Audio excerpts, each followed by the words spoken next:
ফয়সালা যদি উপর থেকে থাকে, তোমার মতো বেদাতি 3 মিনিট টিকতে পারবে না এই জমিনে ইনশাআল্লাহ।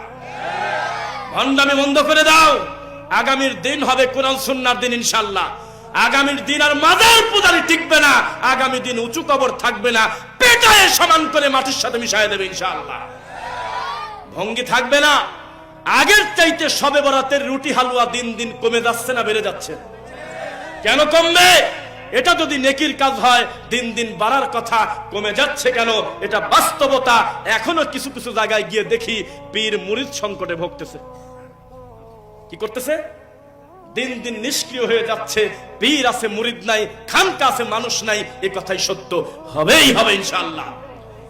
আর আজকের থেকে 30 বছর আগে যেই মসজিদে জোরে আমিন বলার কারণে ঘাট ধরে বের করে দিয়েছে, সেই মসজিদের ভিতরে এখন ওয়ালাদ্দাল্লিন হওয়ার পরে আল্লাহর ঘরটা গুম গুম করে বলে আমিন। কি মিথ্যা বললাম? তুমি ঘুমাও, তুমি সুদ খাও, তুমি কিছুই বোঝো না। তুমি এখনো তোমার প্যান্টটা টাকনোর নিচে, তুমি ঘুষ খাও, তুমি মানুষকে গালিগালাজ করো। তুমি বুঝতে পারো নাই আহলুল হাদিস জিনিসটা কি। বুঝতেছেন নাকি কথা? বিচার একদিন হবে। আরে কয়দিন আগে এক ডক্টর আর এক ডক্টরকে বলতেছে, দুটোই কিন্তু কবর পূজারি। কি দুটি? কি সে এক ডক্টর আর এক ডক্টরকে বলতেছে এনায়েতুল্লাহ আব্বাসীর সার্টিফিকেট হলো জাল। আমরা বলছি, কথা কয় না। ওই সুন্নি ঘরানার একজন বড় ডক্টর বলছে যে ইসলামিক ফাউন্ডেশনের গভর্নর ফু দিয়ে উড়াই দিতে পারবেন না, খুব মোটা মোটা হুজুর। সেই লোক বলতেছে ও হলো ভুয়া ডক্টর। কথা কয় না। কি ডাক্তার? ভুয়া ডক্টর। কয়দিন আগে তাহেরিকে পাশে বসায় আব্বাসী বলতেছে আউল বাউল ফাউল। কিন্তু আহলুল হাদিসদের বিরুদ্ধে যখন কথা আসে সব বেদাতি রাতারাতি এক হয়ে যায়। তুমি দেখো না, সরমুনাই পীরকে যদি বলো ডান পাশে আছে 1 বোতল বিষ আর বাম পাশে আছে আটপ্রশির পীর, তুমি পছন্দ করবে কাকে? ও বলবে আমি বিষ খেয়ে মরে যাব, তবে আটপ্রশিকে আমি ভালো বলবো না, ভণ্ডই বলবো। তুমি যদি এই পাশে রয়েছে ইন্ডিয়ার ভারতের ফুরফুরার পীর, এই পীরকে যদি বলো 3টা মিনিট সরমুনাই পীরের প্রশংসা করতে হবে, যদি করেন তাহলে আমরা খুশি হব, না করলে আপনার বিষ খেতে হবে। ও বলবে আমি বিনা বাক্যে বিসমিল্লাহ সারা বিষ খাবো, তবে আমি সরমুনার পীরের পক্ষে কিছু বলবো না। এক পীরের দৃষ্টিতে আর এক পীর হলো কাফের। আকাশের যত তারা, পীর ফকিরের তত ধারা। এক পীরের তরিকায় এক খানকার জিকির আর এক খানকার মেলে না। এক পীরের দরুদ আর এক দরুদ মেলে না। এক পীরের টুপির কালার আর এক পীরের টুপির কালার মেলে না। এক পীর আর এক পীরকে বলে হলো কাফের। কিন্তু আহলে হাদিসের ব্যাপারে যখন কথা আসে তখন সব বেদাতি রাতারাতি এক হয়ে আহলে হাদিসের বিরুদ্ধে অবস্থান নেয়। তুমি দেখো না, মিথ্যা বললাম নাকি? সত্য কথা। অথচ সবটাইতে ঘুমন্ত হয়ে আসি আমাদের এই অংশের এলাকার মানুষ। কিছু মানুষ তারা মনে করতেছে ঠিক আছে সুদ খাই, তবে আমিন তো জোরেই বলি। হ্যাঁ ঘুষ খাচ্ছি, তবে আমিনটা তো জোরেই বলতেছি। জি না, তুমি এখনো বুঝতে পারো না আহলুল হাদিসের বাচ্চা কি। এক সমাজে 1000 বিদাতি হুজুর থাকবে, 1000 বিদাতি হুজুরকে এক পাশে বসিয়ে দেবে একটা সালাফি আলেম না, শুধুমাত্র একজন অনুসারী। তার সামনে যদি বসে থাকে এই 1000 মৌলবী 1000 সেকেন্ড টিকতে পারবে না ইনশাআল্লাহ। কারণ এই 1000 বেদাতি হুজুরের কোরআন হাদিসের দলিল লাগে না, তাদের লাগে বাবার দলিল, কাকার দলিল, ঠাকুরের দলিল, পীরের দলিল। আর এই ছেলেটা কথা বলবে কোরআন হাদিসের দলিল। কুল হাতু বুরহানাকুম ইন কুনতুম সাদিকিন, বললেই বেদাতি হুজুর ভয়তে পালিয়ে যাবে ইনশাআল্লাহ। প্রভাব বিস্তারকারী বক্তব্য কোথায়? সেই মানুষ কোথায় যেই মানুষ বক্তব্য দিয়ে চলে যাবে, আশপাশে শত শত বিদাতি মসজিদের হুজুররা শীতের দিনে ঘামবে আর বলবে মাল একটা আইছিল রে। আহলুল হাদিসের বাচ্চা বক্তব্য দিয়ে চলে যাবে, মাইকের আওয়াজ যতদূর যাচ্ছে, কোন কবর পূজারী বেদাতি যদি তার কানে বক্তব্য যায়, সারা রাত দোয়া ইউনুস পড়বে আর বলবে মিলাদ গেল রে, কুলখানি গেল, খয়রাত গেল, তাবিজ গেল, কি কাজটা করে দিয়ে গেল। এত নিউট্রাল হুজুর আমার দরকার নাই, আমার দরকার প্রভাব বিস্তারকারী বক্তব্য, যার দ্বারা মানুষের ভিতরে কেটে ছিঁড়ে চলে যাক, তবে দিনের বাইরে কোনো কিছু বলবো না ইনশাআল্লাহ। যেই কথার দ্বারা মানুষের পরিবর্তন হয় না, সুদখোর সুদ ছাড়ে না, ঘুষখোর ঘুষ ছাড়ে না, বেদাতি বেদাত ছাড়ে না, ওই বক্তব্যকে আপনি কি বলবেন? আরে আমাকে টাঙ্গাইলে একটা কাগজে লিখে দিয়েছে আপনার গলার কণ্ঠ তো ভালোই, কোরআন তেলাওয়াত আর হলো ওয়াজের সুর দেন নাকি কামে? বুঝেন না? আপনার গলার কণ্ঠ ভালোই তো লাগে, তাহলে আপনি ওয়াজটা একটু সুর দিয়ে টানি টানি কর না কেন? তখন আমি বললাম, 1 ঘন্টা বক্তব্য দিলাম, আপনি একটু ধারণা করে বলেন তো কতগুলো অজানা জিনিস জানছেন বা শিক্ষণীয়? ওরা বলতেছে অন্তত 15-20টা আমল শুনছি আমরা। 1 ঘন্টা লম্বা করো, একটা মাত্র অস্ত্র, কারণ ছাড়াই কানে হাত দিয়ে ও বাবারা শোনারা হু হু করে কাঁদবো আর হাসবো, আপনি কারণ ছাড়াই বলবেন যে আল্লাহু আকবার। গরু ঢুকে গেছে আপনাদের সমাজে, পীর ফকিরের আসর এখনো সমাজ থেকে যায় নাই। কোরআন হাদিস মানতে হবে, আল্লাহকে সঠিকভাবে দিন মানার মাধ্যমে, বলেন ইনশাআল্লাহ। এবার একটু প্রস্তুত হন যুবক ভাই। আপনি আমার উপরে রাগ করবেন কিনা আমি জানি না, তবে সম্ভবত আপনার মুখে এখনো দাড়ি নাই, যেহেতু এখনো আপনার মুখে ব্রাশের মতো দাড়ি দেখা যায় না, এখনো পর্যন্ত 30 বছরের বয়স যুবক আপনি, আপনার মুখে 1 ফোঁটা দাড়ি বোঝা যায় না। মেয়ে না ছেলে, আপনার মতো লোক বংশীয় আহলে হাদিস হলে আমার কিছুই যায় না। আপনাকে আমি বেদাতির চাইতে খারাপ মনে করি। বেদাতির কপাল খারাপ, আর আপনার কপাল ভালো থাকার কথা। চতুর্দিকে আহলুল হাদিস থাকার পরেও আল্লাহর ভয়ে দাড়িটা বড় করেন নাই কেন বলেন? আপনি আহলুল হাদিস, কিন্তু আপনি সালাত আদায় করেন না। আপনি বলেন তো দেখি, এখন কি আহলুল হাদিস আর বলা যাবে? আজকে বক্তব্য শুনতে এসে মঞ্চের বাইরে পর্যন্ত মানুষ দাঁড়িয়ে আছে, পুরা মাঠটা ভর্তি, আর ফজরের নামাজের সময় যদি একামত দেওয়ার লক্ষ্য যদি না পাওয়া যায়, এর চাইতে লজ্জার কি হতে পারে? বোঝা যাচ্ছে? আর এদের মুখের দিক তাকান আলেমের, এনারা বুঝতে পারবে আল্লাহর ঘরে আপনাদের মতো কয়টা প্লেয়ার যায়, তারা দেখে না 2 চোখ দিয়ে। কিন্তু মাহফিলের কথা শুনলে, গানের কথা শুনলে মানুষ লাফ দিয়ে দৌড়ায়, কারণ মাহফিলটা এখন বর্তমানে একটা ফেস্টিভ্যাল হয়ে গেছে। উত্তর পাড়াওয়ালারা 50,000 টাকা দামের বক্তা এনেছে, আমরা প্রয়োজনে মনোয়ার হুজুরকে নিয়ে আসবো 70,000 দিয়ে, আমরা দক্ষিণ পাড়াওয়ালারা পারি না। এইটা চলতেছে বর্তমানে সার্কাস। বুঝতেছেন কথা? রাজশাহী বাগমারা থেকে বক্তব্য দিয়ে আমরা আমাদের বাড়ির দিকে যখন রওনা দিচ্ছি, নাম বলবো না, বগুড়ার একটা হুজুর মিডিয়াতে উঠে যাবে, আপনি দয়া করে নাম বলবেন না, দাঁতের দিক তাকান দেয় না, তরমুজের বীজের চাইতে লাল। তো সেই হুজুরের বক্তব্য ঘাপটি মারি আমি গাড়ির গ্লাস বন্ধ করে বললাম, 20টা মিনিট গাড়ি চালাবেন না, চুপ করে থাকেন, আমি শুনবো যে মালটা কয় কি মুখ দি। এখন দেখি কানে হাত দিয়ে বলতেছে, ও হুসাইন তুমি বড় না আমি বড়, এটা বলতেছে। ও হোসাইন তুমি বড় না আমি বড়, নানা নাতির গল্প। জিব্রাইল আমার মেয়ে তোমাকে ছোট চাচা বলছে, মন খারাপ করে না, তুমি তো আমার ছোটই। এই ফায়সা নোংরা কথা হুজুর বলল। 20 মিনিটের কথা বলে 11 মিনিট আমার ধৈর্য হলো না। 10 মিনিট পরে আমি যাচ্ছি, যাওয়ার সময় আমি একটা লোককে ডেকে বললাম, এই মালটাকে আনছো কয় টাকা দিয়ে? আগে 40 পরে 30, আগে 40 পরে 30, 70,000 টাকা দিয়ে নিয়ে আসলো জুকার, এসে পুরোটা জাল হাদিস বলতেছে। আর এই জাতি যত মানুষ তার সামনে ছিল, আমার বক্তব্যে তার 5 ভাগের 1 ভাগও ছিল না। কি বুঝতেছেন আমার কথা? মানুষ আজকে কোন দিকে আগাচ্ছে?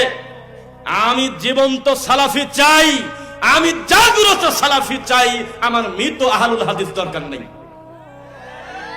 যেই আহলুল হাদিসের অনুভূতি নাই, বিদআত দেখলে কষ্ট লাগে না, শিরক দেখলে কষ্ট লাগে না, দাওয়াতি কাজ করে না, লাইব্রেরি করে না, দার্স করে না, হালাকা করে না, দ্বীনের প্রচার করে না, মানুষের ভিতরে দাওয়াতি কাজ করে না, ওটাকে আমি কসুরি বানা মনে করি। আমি বুঝা যাচ্ছে? আলেমদেরকে ভালোবাসেন, বলেন যে হুজুর আপনি একা, তবে আপনার সাথে আমরা 200 যুবক আছি। এই এলাকা থেকে সুদ তোলার জন্য যে কোনো পদক্ষেপ আপনি নেবেন, আমরা নিশিরাত্রে ডাকবেন, আমরা রেডি।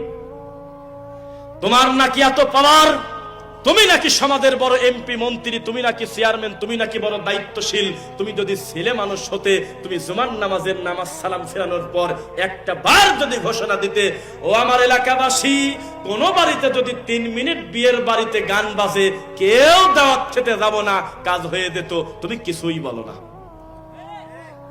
গান বাজনা বাজে না এলাকায়? না, কম বাজে? বাজে একবারে বাজে না, তা বলেন নাই না? বাজে নাকি? তবে নেশাখোর নাই, এলাকায় কোনো নেশাখোর নাই।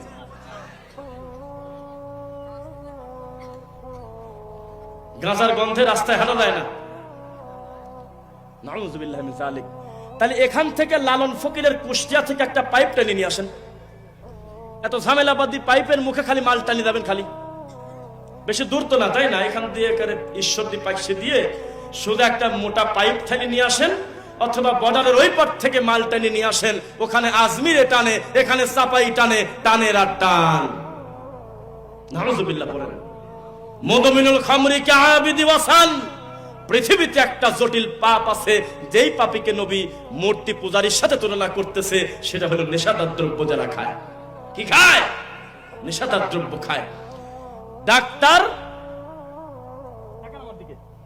ডাক্তার প্রেসক্রিপশন করে না, করে তো রোগী যখন প্রেসক্রিপশন নিয়ে বের হচ্ছে, তখন সামনে কয়েকটা যুবক মালাকুল মউতের মতো মোবাইল নিয়ে দাঁড়া আছে। বলেন তো তারা কারা? রিপ্রেজেন্টেটিভ। তারা হলো কোম্পানির স্পন্সরের জন্য তারা এসেছে, প্রোডাক্ট প্রমোটর বা বিভিন্ন নাম তাদের আছে। কোম্পানি থেকে তারা আসছে যে ইবনে সিনার মালটা লেখে কিনা, বেক্সিমকোর মালটা লেখে কিনা, কেননা 2 লাখ মাল তো মারি দিছি গত মাসে।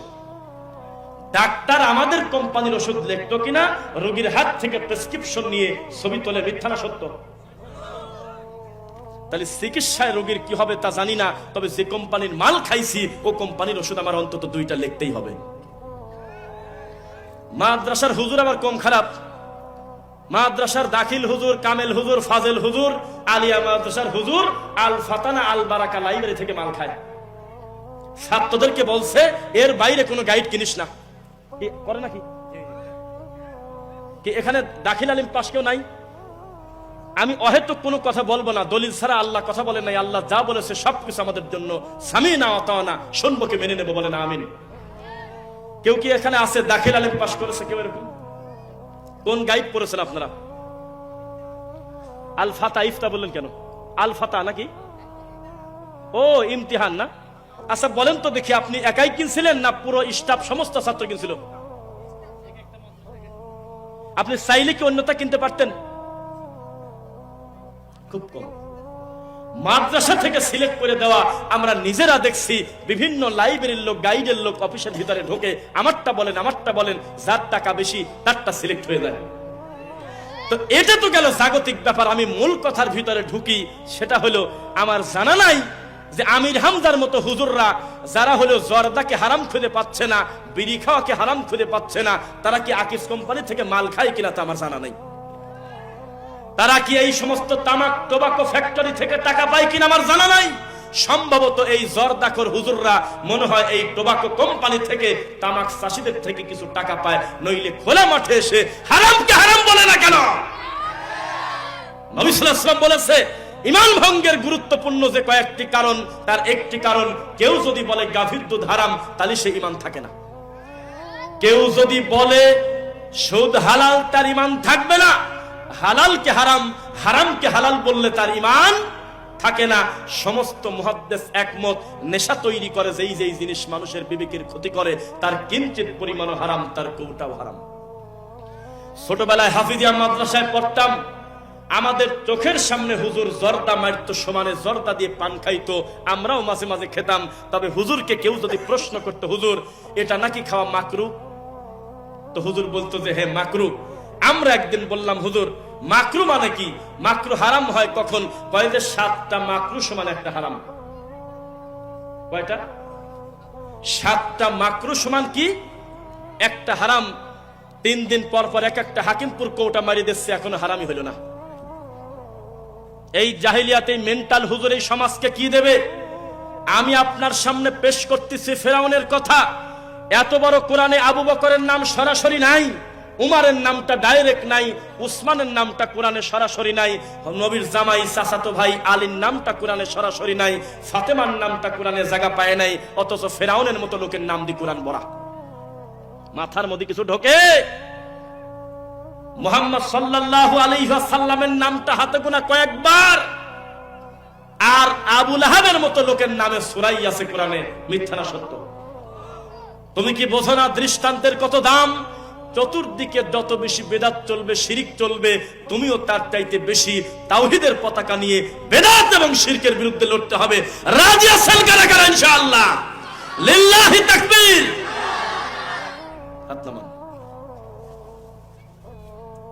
তবে ইমানের পাওয়ারে ফজর পড়েন না।